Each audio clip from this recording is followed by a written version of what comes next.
Hello and welcome to The Nation. You're with me, Elena Abdullah. Now, 2020 was a year of many things. A year of unexpected lows as well as unexpected highs.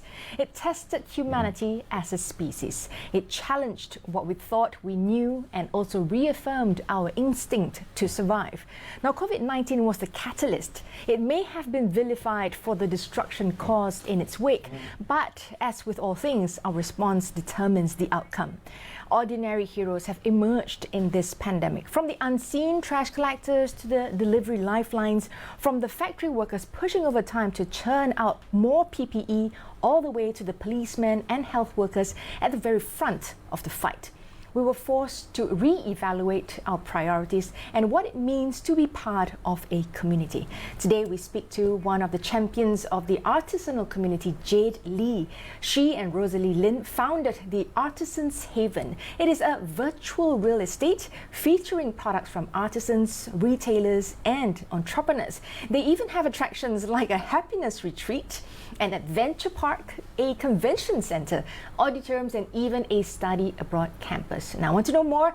Let's now speak to Jade. Hi, Jade. How are you doing today? Okay, very well, thank you. Welcome to the show. Thank you for joining us. Now, before we go into, the Artisans Haven itself, perhaps you can tell us a little bit about yourself, about your background, Jade. Okay, I've been a banker for the past 40 years. I retired in December last year, just before the COVID crisis. Right.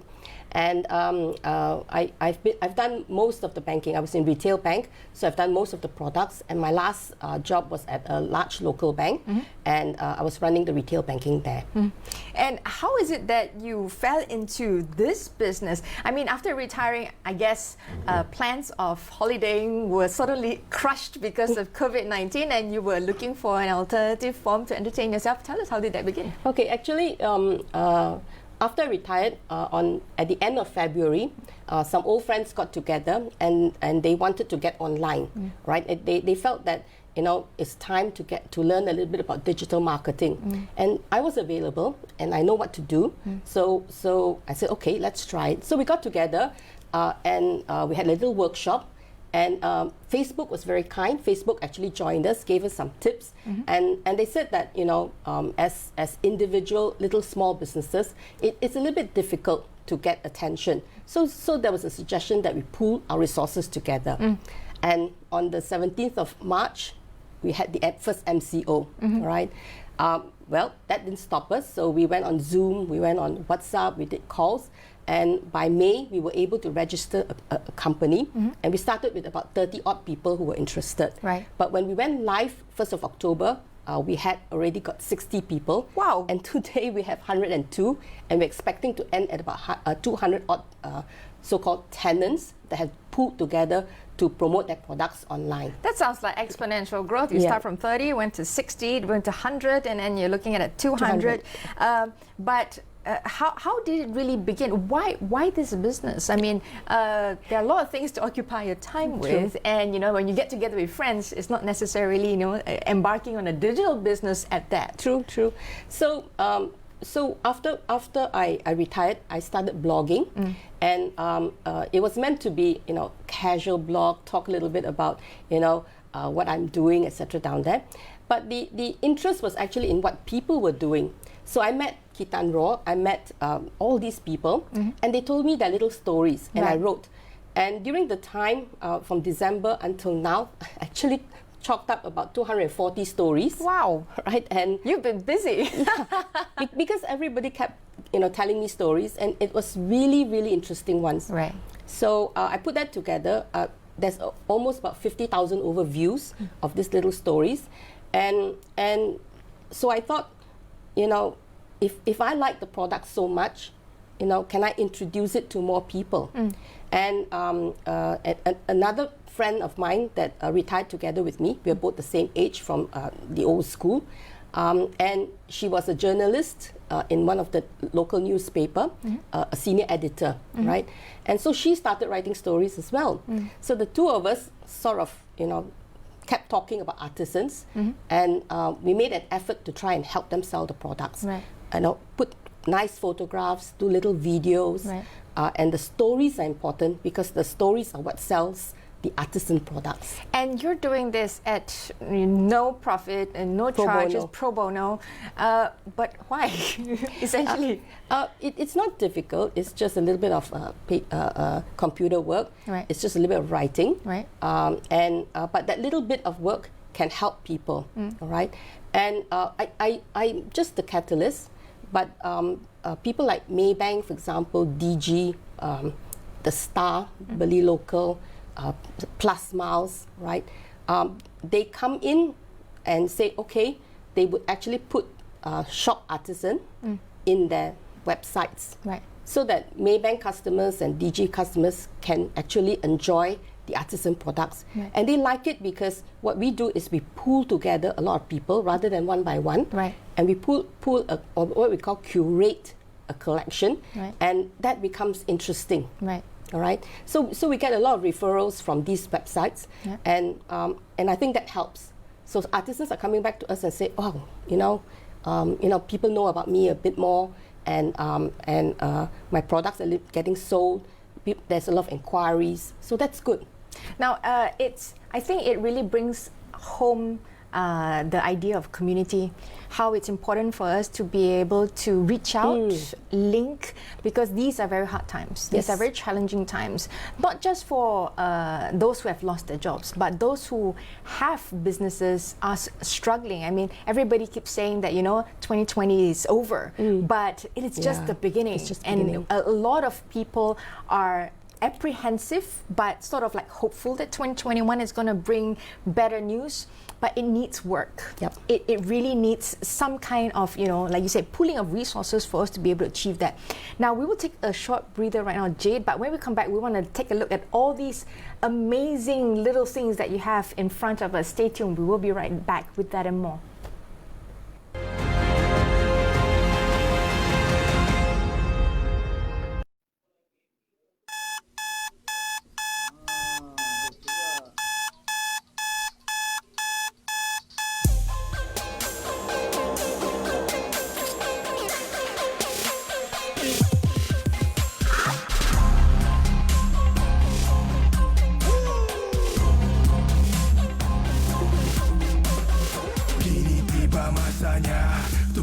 Barisan hadapan sama-sama kita. Teguh lawan kita, jaga kita. Bersiap siaga, putuskan rantaian COVID-19. Jarakkan diri kita 1 meter ke 1 meter. Pakailah pelitup muka, cuci tangan jangan dilupa. Jarakkan diri kita 1 meter ke 1 meter. Pakailah pelitup muka, cuci tangan jangan dilupa. Ayo kita ke depan, elak sesak, elak sempit. Jangan sembang dekat-dekat, sama-sama kita ingatkan. Tetapkan penjarakan, kekalkan kebersihan. Norma baru diamalkan, ayo ke hadapan. Jarakkan diri kita 1 meter ke 1 meter. Pakailah pelitup muka, cuci tangan jangan dilupa. Jarakkan diri kita 1 meter ke 1 meter. Pakailah pelitup muka, cuci tangan jangan dilupa. Ayo ke hadapan, ayo ke hadapan. Norma baru diamalkan, ayo ke hadapan.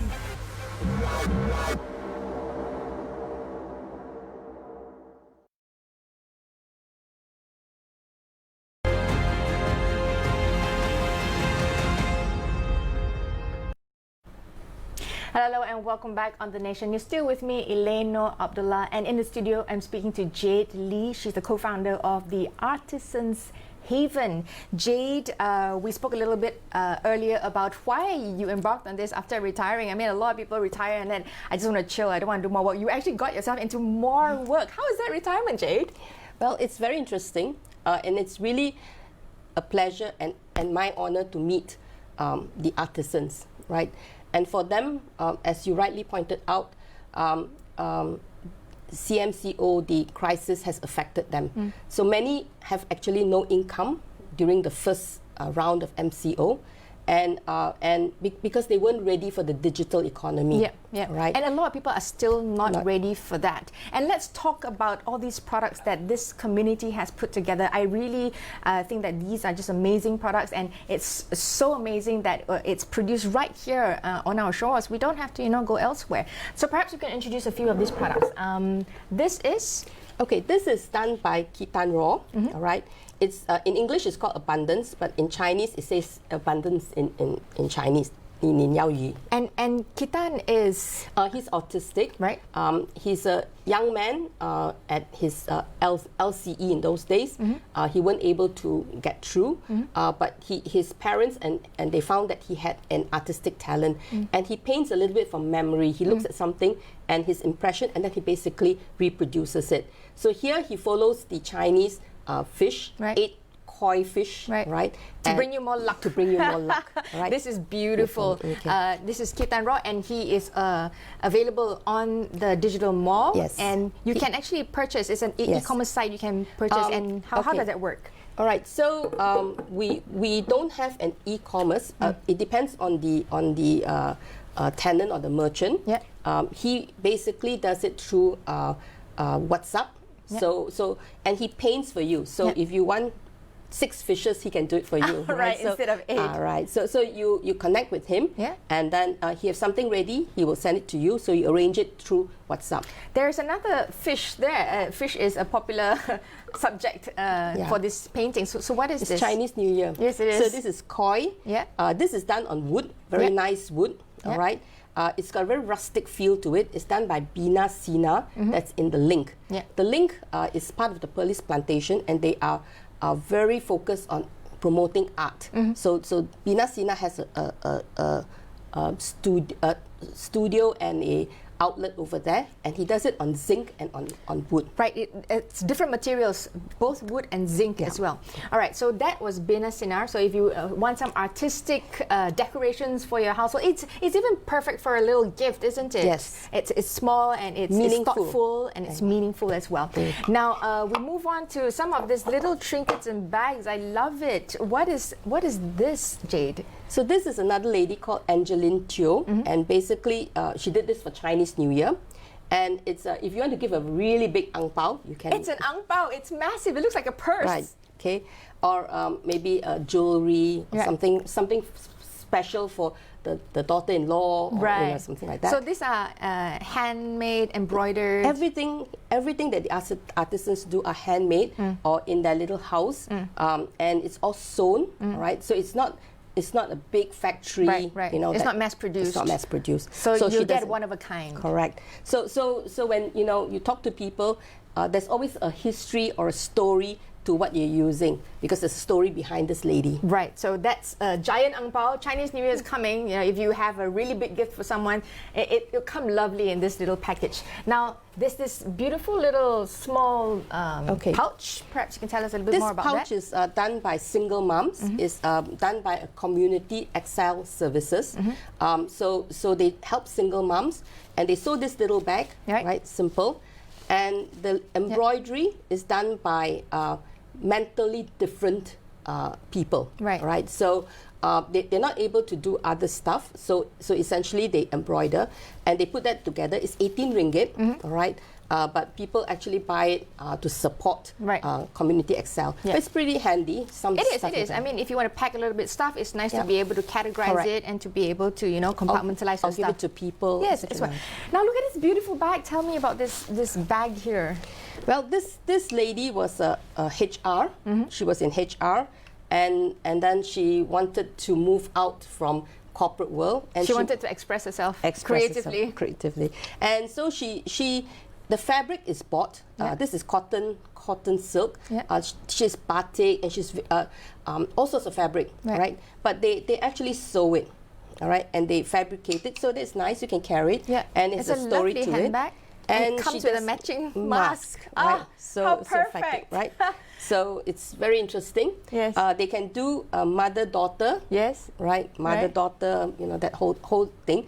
And the beauty about this is that it's all handmade, and you can talk to the founder and the owner can I have it? Can I trim it? Etc. Right. So it's like your personal bespoke handbag and your bespoke mask as well.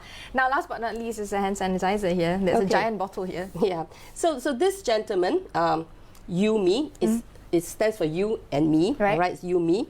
He takes the ingredients from Japan and overseas, etc. down there, but he puts it together here. All right. And he basically does it on. This one is on tea tree, and it's ecologically friendly. Right. Right. So he does it because he wanted it that way. So he basically produces this. So this comes out for people. Now let's talk about how is this digital mall different from Shopee and Lazada, because you can get a lot of things on these e-commerce stores. Correct. For people like this in here, when they put their products on bigger websites, they do get lost. Right. And people don't actually go and search for Kitan Raw. Right. And you probably cannot find it. Right. Right. So and each one of these are actually sold with stories. Right.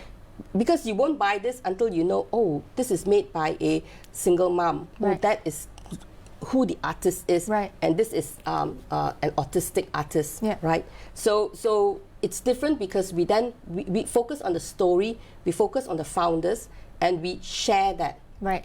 Rather than just one of a million products. Knowing your background of where your product comes from really lends a lot of meaning to why you do what you Correct. do. Now we'll take another short breather, Jade. Okay. When we come back, let's talk about the challenges and what's next for the Artisans Haven. Stay tuned. We'll be right back after these messages.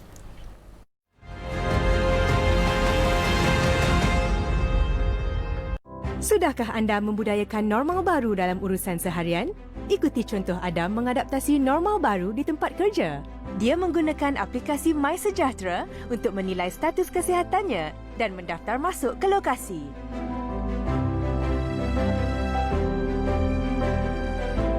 Dia juga merekodkan kehadirannya di portal SpotMe. Urusan kerjanya juga lebih efisien dengan sistem DDMS untuk menyemak tugasan dan aplikasi MyGovUC untuk berkomunikasi dengan lebih lancar. Pendigitalan ialah normal baru.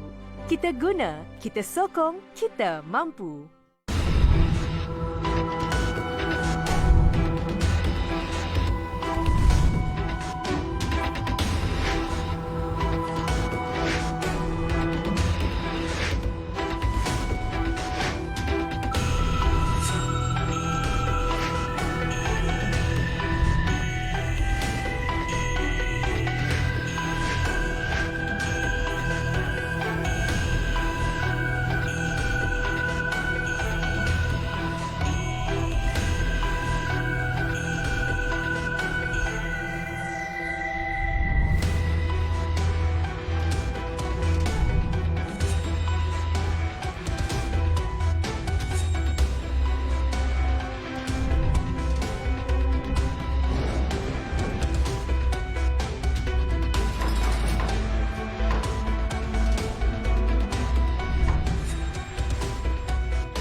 Hello, thanks for staying with us here on The Nation. You're still with me, Elaine Nabla, and I'm speaking about the Artisans Haven. Here with me is a co-founder, which is Jade Lee. Hi, Jade. We managed to introduce some of the products that's available on this online digital virtual platform of a digital mall that features a lot of artisans, and these are really beautiful products with soul, with stories, with creativity, blood, sweat and tears, Now, tell us about what's working and what's not working with this online platform that you've embarked on. Okay, I think we're very lucky, and we really got support. As I said, our artisans have grown to 102, and we expect to close at about 200 by end of next year. And with this growth and recurring, we collect a little bit of fees, and our revenue will probably hit about 200 over 1,000. Not much compared to the banks that I was working in previously, right. But we take that 200,000. The bulk of it, we actually can put it into social media marketing, right. and into promoting the artisans as a group. What kind of results have they shown in terms of, you know, sales increase? What kind of numbers can you share with us? All right. The first thing is that we don't take a percentage of the sales, right. So we don't track the sales directly. Right. We ensure that all the profits they make goes back to the artisans. Right. But because we do have a decent pool of money collected, we are able. Our Facebook reach has gone more than 500,000, which is very decent. And our sites total site visits is about 40,000, which is also very views has been also very decent, and we get about 5,000 users actually on a monthly basis, and we've been in operation fully probably about 3 months only, right? And what are the challenges though that you face in this couple of months? I think the first one is that we do need to get more people to really appreciate artisan products. Right. And every time when I show people and share with people, people say, oh, this is beautiful. We just need to get that out to more people. And sometimes maybe with artisans, the photography is not so good online, etc. down there. So we need to be able to help them and to promote it. So people who are good in photography, you know, please come and help us, you know, do a good deed. The link, as I told you previously, the link has come in and said that, oh, we would like to showcase the artisan products, not to sell it, but just to showcase and give them a platform where they can be visible. To be visible. Yep. And the MCOP Mall, all right, has also said the same thing. Right. So we will be taking these products and actually putting them live so that consumers can go and see them and really appreciate the value. So why is this important to you, and what difference is it making? Okay, so to me, I think it's satisfaction. But to the artisans, they do report that their sales has gone up. They do report that people know about them. Right. Awareness has increased. All right. And now we are on the last leg is to help artisans make their products visible and attractive online. Now, what's the plan for the future? I mean, you've got a digital mall, you've got some attractions along with it. What's in the pipelines? Okay, so now that we've got this little mall, quite a few people are stepping up to help us. Right. One company, the one that helped me do the website, the developer is they have an existing e-commerce which they will put in. All right. To help the artisans, right? All right. So artisans who don't know how to do anything, they can actually try that. Right. There's another company, Revenue Group. They will put Wanna Talk, which is a chat format, into the into the mall. Right. So it's a great testing ground for them, but it's also a great opportunity for artisans to try new ways of actually completing that transaction, because now it's still by WhatsApp. So right now it's still very one-on-one, very personal. So it's not as scalable in the future if it's you're doing the product and you also have to entertain the calls and the inquiries. Is there any plans for that scalability? Okay, so we're trying to help, and Wanna Talk is a chatbot. Right. Right. Okay. So the chatbot could take away a little bit more of the having to answer the questions one by one. So those are things coming, with a little bit help from where I came from in the banks to help make this process more efficient, right? So and a lot of banks and a lot of corporates are stepping up to help us, right? I mean, that sounds amazing. I mean, you're pulling the community in to be able to create that ecosystem, and for us to be able to see this, made in Malaysia things thrive. This is the way we can support our artisans. And we always say that everything looks the same. Now you can have something unique. You can have something different if you support these artists to be able to create those things for you. Any final messages to our viewers out there? Please support our artisans, all right? They do some really good stuff. They are passionate, and they really want to share what they have. So please have a look at the site and go onto their websites as well, their Facebook as well. Read their stories. Read their stories and support them. Let's not forget, they have a little earring there that you're wearing, this beautiful earring. Tell us about those earrings. Okay, so this one is done by Tina Wieners. She's an award-winning jeweler, right, overseas. Right. But in Malaysia, nobody knows her. People are beginning to know her quite well. Right. But she does it so well. It's gold plated blue. It's so beautiful. It's If you beautiful. can see it right here in front of me, it just looks exquisite. It's something that's worth giving as a precious gift to someone. And it's so unique. It's a European style. You just hang on it, all right? And that's really beautiful. It's high time that we support our local creativity in order for us to be able to thrive. And who knows, this is going to go, worldwide. Global platform is digital right now, so anybody can source these products from our beautiful artisans that have, created this from their very hearts. Yes, Thank you true. so much, Jade, for Thank you, sharing Elaine. this with us and for sharing your time, your retirement time, to be able to create this opportunity for all these artisans. Thank you. Now, in a year when it was all too easy to cast ourselves as the ultimate victim to an unseen enemy, the reality is this: we are here by design. Casting blame and expecting a savior will not deliver us from this turmoil. Things are not going to get any easier, and any delusion that it will does not serve us. So when we embrace the pain and work to find a solution, then and only then can we begin to live and thrive again. So although 2020 has passed, let's not forget the hard lessons we have learned.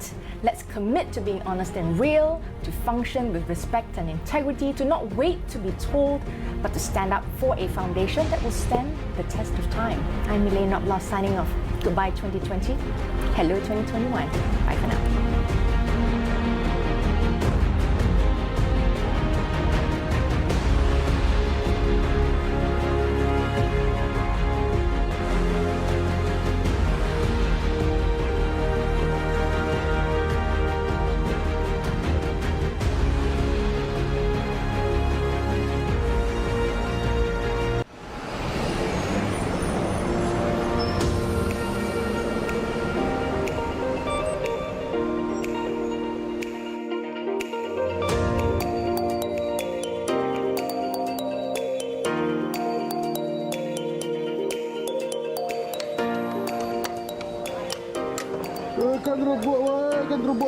Ikan terubuk. Ini sayur aku, ai. Nah, pilih. Ambil tu sayur paku. Mana mai? Aku tahu. Tahu.